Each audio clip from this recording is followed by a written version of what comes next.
Hello, welcome from Frankfurt, from the city of the euro. And that's also the topic of today's video. I'm talking about the euro, the eurozone enlargement, and also euroization.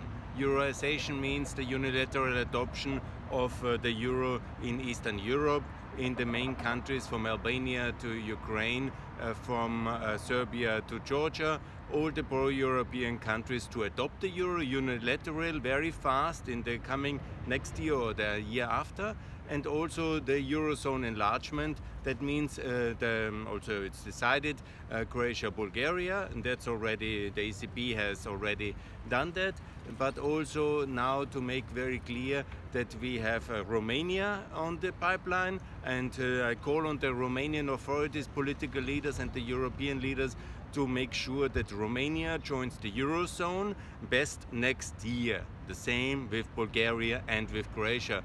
We have lost enough time in the current crisis and the crisis before and the crisis before, and we always postpone things. That is wrong. We really have to enlarge the euro, and the euro is our common currency. It matters for the Europeans, it's a tool for convergence, and it's very important that we accelerate our enlargement of this key tool.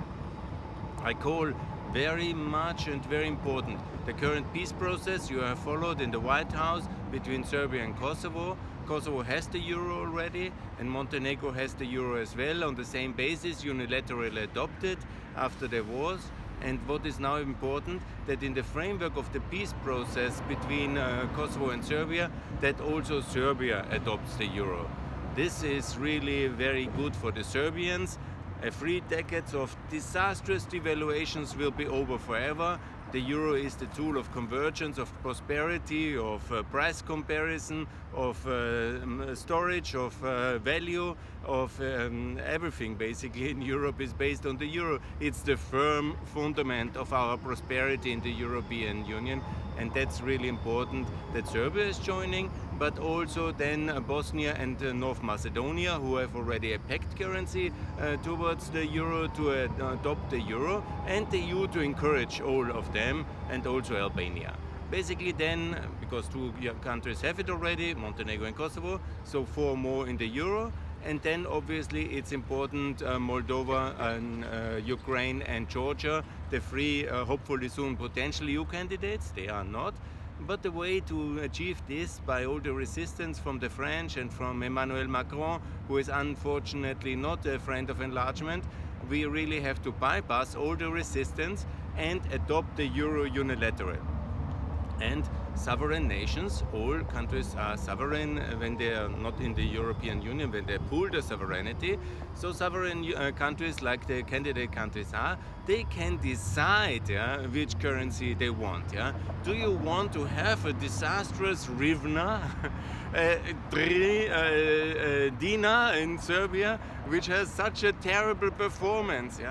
You know, for a small oligarchic elite, mostly connected to the state, it might be good to have devaluations and export a lot, fantastic. But the people of Serbia, the people of Ukraine, and they have really lost so much value of their savings, so much purchasing power by this disastrous policy of devaluation, which by political crisis or by bad will, it has happened in all over Eastern Europe, or most of Eastern Europe, especially Serbia. Disasters, the most disastrous currency until '94, and still very bad later. But Belarus, what a disaster of a currency. It's really a dramatic situation, how little the people earn, what's the purchasing power. It's really very sad. So the euro, I know some people criticize even the euro. Okay, you know, nothing is totally perfect, but compared to anything else, it's by far the best currency we ever had in the European continent in the history, and it will be like that. And it's a common boat. We all can converge, improve, invest, consume, save, based on this fantastic currency. And I'm happy to be in Frankfurt here, this historic place, to make this video, and I'm happy about this opportunity, and I call we have to be courageous instead of delaying, which the EU is now doing too much, the accession towards the Eurozone and the possibility to Euroize economies. Once the countries want, and I call on them to want it, because it's really the best way forward to bypass the resistance into the EU, but also for the people of all Eastern Europe. Such a currency is amazing opportunity. And anyhow, your people work so much in the euro area, you trade with the euro, the integration level of the economies, even of Ukraine and Georgia, which are far away, and bigger cases, they have reached a level where it justifies to euroize. The trade integration with Ukraine was an amazing success the last 7 years.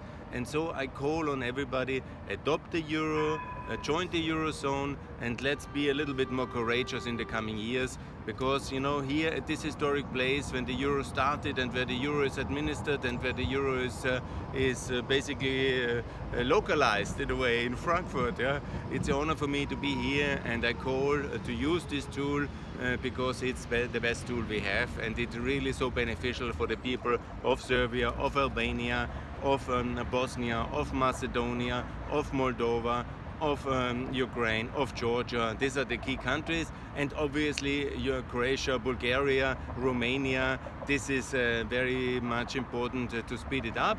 And then when you look at it, maybe this new reality will change the mind of our opponents in Budapest and in Warsaw and in the Czech Republic.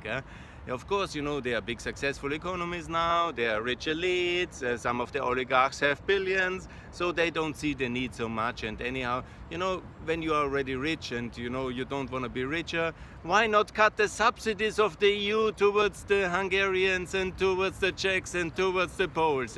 If they are too rich to use the euro, then what's the matter? Why do you need the small subsidies anymore, Poland, Hungary, Czech Republic? If you don't adopt, we should really phase out all the subsidies to the rejectors. There is no reason for rejecting the euro. It works, it is a proven currency, 20 years of proud history, and it will work for many, many centuries to come.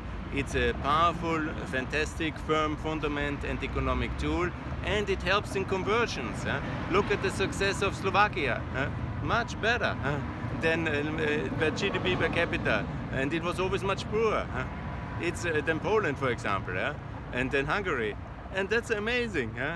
So all the three, I know you will not change your minds. I know the government and their personalities relatively well. So Poland and Czech Republic and Hungary won't change their mind easily, not because of this video, but maybe freezing the subsidies will do it, and maybe Ukraine in the euro and Romania in the euro and everybody else in the euro. That will change the minds of the people, of the leaders in Budapest and in Warsaw and in Prague.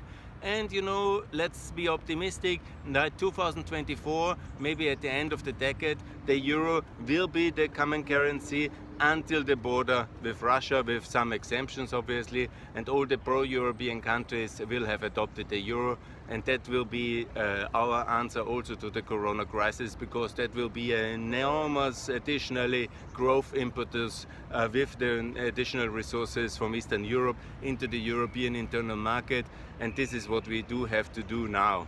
It's very important, please, everybody adopt the euro in Serbia, in Moldova, in Ukraine, in Georgia, in Albania, and also in North Macedonia. By the way, happy Independence Day today for my friends from North Macedonia, and also in Bosnia and in Croatia obviously, and in Bulgaria.